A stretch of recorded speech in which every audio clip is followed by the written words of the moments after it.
Hello, this is Kay from KCM, and here today I'm bringing you another distillery deep dive. The last two videos were on Orthorusk Distillery and then on Blair Athol. Today we're doing Glentauchers. I have a bottle of Glentauchers here. You can see the name right there. Doesn't read, it reads like Glentauchers, I think. Glentauchers, more like talk, with a little roll in it. That's kind of how it's pronounced. Ask a Scottish person if you want to get more precise than that.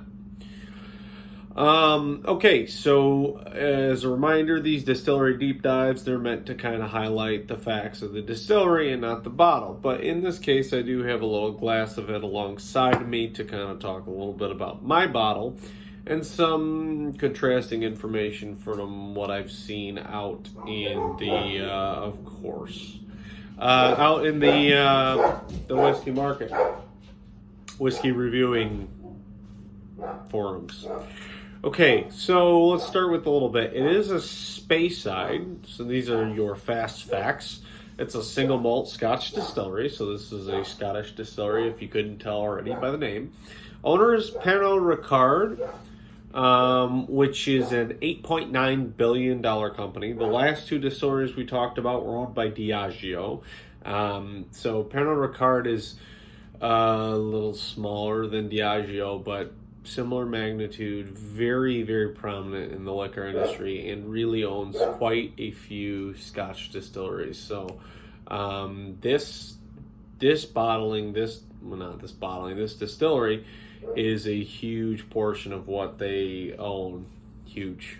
I'm using a lot of very exaggerated words, hyperbole, but it's not probably the biggest thing. It's just a substantial distillery used for, again, as we talked about with these other distilleries, feeding blended whiskeys. And you will notice a common theme, at least in the Scotch world, when we talk about the distilleries that are less well known. You will notice that they are less well known because they're primarily used in blending and not so much in bottling their own stuff. Okay. We'll talk a little bit about capacity. 4.5 million liters per annum, which is produced through 3 wash stills and 3 spirit stills, or 6 stills together. That's a lot. If you remember in my previous videos, I talked about kind of the mins and maxes of those ranges, but some of the other ones we talked about, 3 million, 2.5 million. So right now, as far as the distillery deep dives go, this is the largest capacity we've talked about thus far. It was founded in 1898 by James Buchanan. And you might kind of have some affiliation with that name because Buchanan blended Scotch is fairly prevalent in the world out there. And it was founded for that exact reason. Glentauchers was founded because they wanted to feed Buchanan's Scotch and black and white Scotch. I like black and white Scotch because it has a little Scotty and a little a Westie on it, the little puppies, and it's very cute and adorable. It's a decent blended Scotch too, but that's not as important as the puppies. It was mothballed in 1985, and then, so back up, right? So it was founded in 1898 by James Buchanan. In 1985, so quite recently in Scotch history, it was mothballed, and then it was bought by Allied in 1989. And then so they bought it before it restarted production, and then in 1992 they went back into producing single malt. So great, I'm glad to have you around. Some of the whiskeys that it's featured in, so you'll recognize a lot of these names, and it just shows you where that 4.5 million liters of capacity is being fed to. So again, when you're thinking about this and you go, wow, that's a lot, but I've never heard of these guys, there's a reason. This is it, right? It gets fed into a lot of blends, and it becomes characteristic of a lot of blends. Okay, so Ballantyne's, Buchanan's, Black and White, Teachers. All those blended scotches have Glentauchers in it, in different proportions, of course, but that's part of the reason it's so prevalent. It was a weird head snap. It's like it was. Production facts. So, a couple of things I wanted to highlight. One thing I read about is that the last two distilleries we talked about had kind of short fermentation cycles. This is a longer fermentation cycle. And again, that will contribute to the style of whiskey you're going to get. And it's slow distillation. And both primarily Orthrusk, but somewhat Blair Athol, we talked about faster distillation cycles. This is going to be a slower one. So slower fermentation cycles are going to do a little different things in terms of how it creates the profile of the whiskey, what kind of body, what kind of presentation that whiskey has. It is a steam-based heat source. I think we talked a little bit about that. New make strength, 68.5%. I'm trying to make these videos not too redundant. Fill strength was not specified. They didn't say what the fill strength was, which might mean that they kind of change it up, or that because this isn't bottled too much in original bottlings, they don't have a specification or anything for it. So the malt supply is independent. There are some names for where they are getting their malt, but it's not internal. They're not growing the malt in house, which is common. That's not unusual. And then water source is a rosary burn.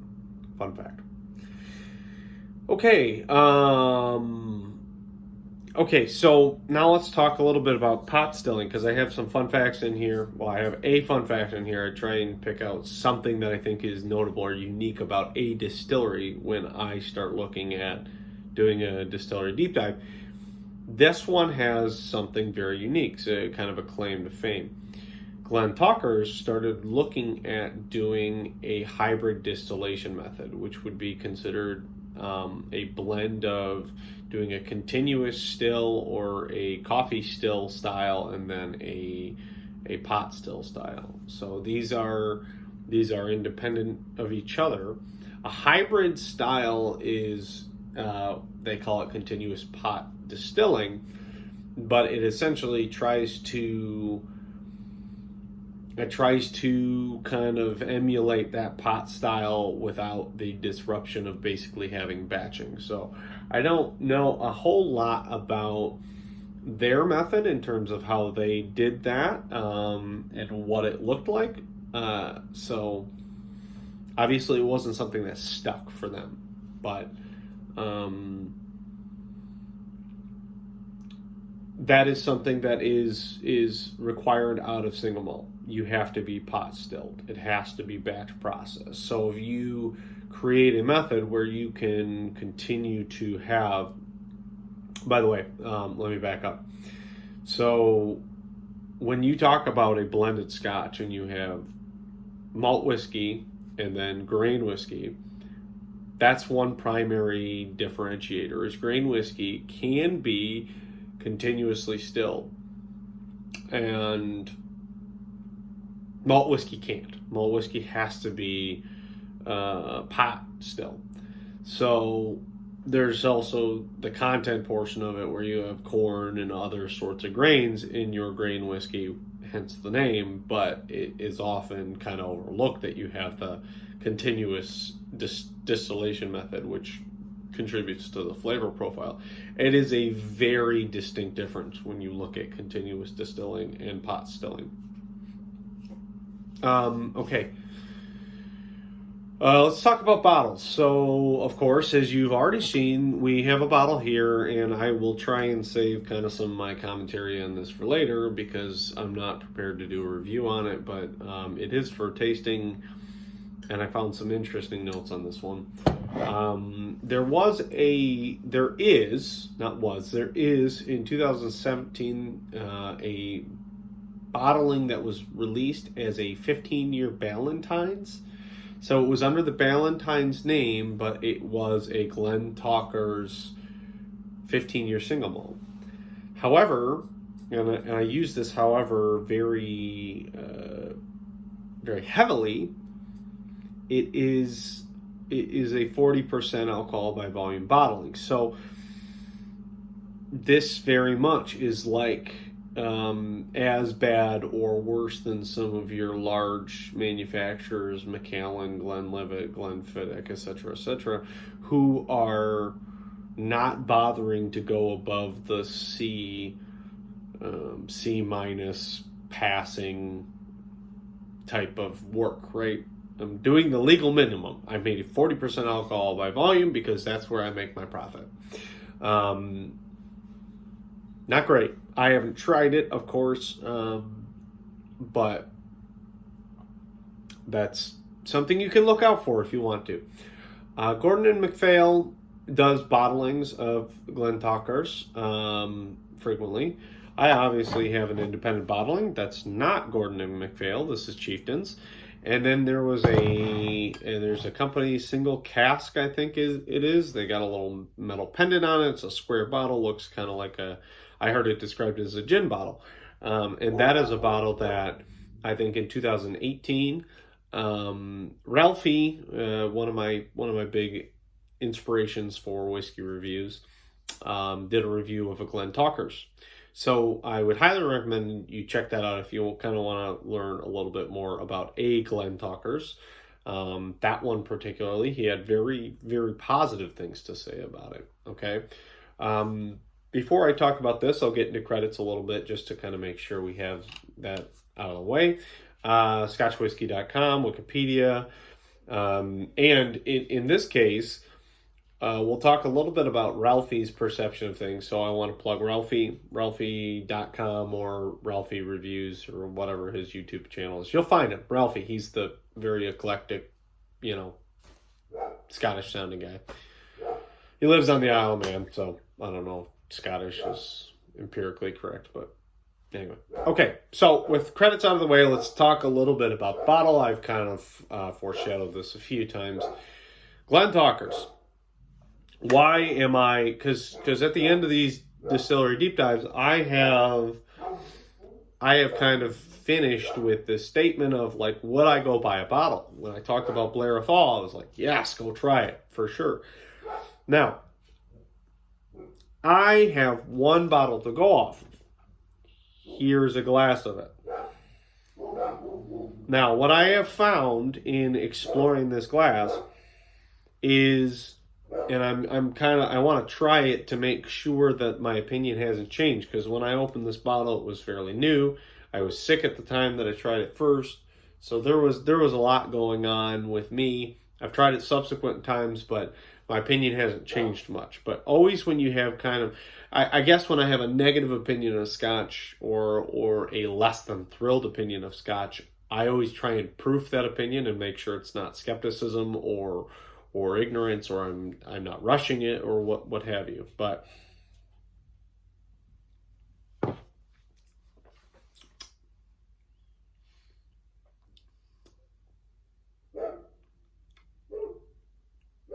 well, that's interesting. Well, I'll lead with what I had.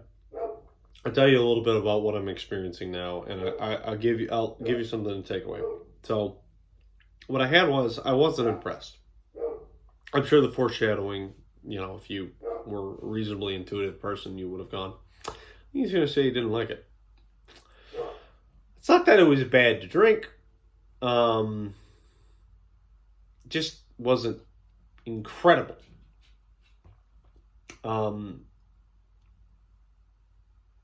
That said, the bottle that Ralphie tried, he was very enthralled with. And he kind of concluded his statement with something to the effect of, there are not great bottles out there. And so, where does this one stand? Well, this is an interesting bottle, for sure. And maybe part of it is just what Glentauchers is, and that's not something that resonates well with me. And maybe some of it is that this bottling by Chieftains is not great. I don't know, because this is the only Glentauchers I have tried. So, That's why I wanted to preface. That's why I wanted to kind of explain where I was coming from.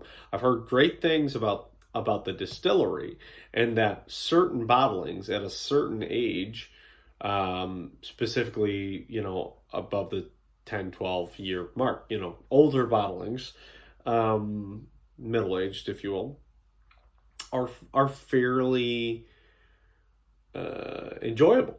And so that's worth noting, I guess. I've been very split on this bottle. For one thing, on the back half of this whiskey, there's a very prominent medicinal note, and it's not super off-putting, but it is there. It has some interest to it. Some of it might even be like an older whiskey type of flavor, maybe a little leathery, which is common. You taste that in like 25 to 35-year-old whiskey. So you get those deep, tannin, leather type notes, okay?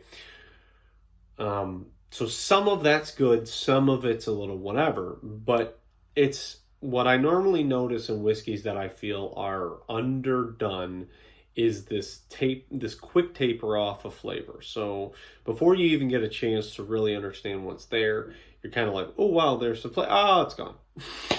And the first several times I had this, not only was that medicinal note there, but there was also that kind of like quick die off. I would say since that time, and I haven't had this whiskey in a few weeks at least, but since that time it has maybe improved a little. And again, this is not meant to be a review of this whiskey, and now I probably owe it a review, but if there's any takeaway that you could walk home with after watching this video, it is Glentauchers. It has a lot of personality. It is a very unique distillery. If you want to try something new and you want to try something different, go for it. But make no mistake, and this is my love relationship. It's not a love-hate, it's just love. I love the fact that every distillery offers something different. Whereas with bourbon, I don't feel like that's the case. Irish whiskey, not as much. Scotch, it's like every distillery, it's quite definitive what personality it brings. And Glentauchers does that. So there are great bottlings out there. I would encourage you to try them. If you're going to buy a Glentauchers, there are some distilleries that I would say, you might roll the dice and just buy a bottle without doing any research. This is not one that I would recommend just rolling the dice. Do your research. Make sure you see positive reviews from reputable sources, and then go out and spend the money on it, because it might not be your thing. Anyway, so that's Glentauchers, the distillery. Speyside. This is a Chieftain's bottling, so I'm not sure showing does anything, but I hope you enjoyed this. Hope you found it beneficial or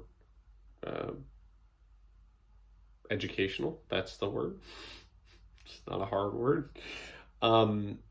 If you'd like to see more of these, great, because I'm going to make more. If you wouldn't, sorry, because I'm going to make more.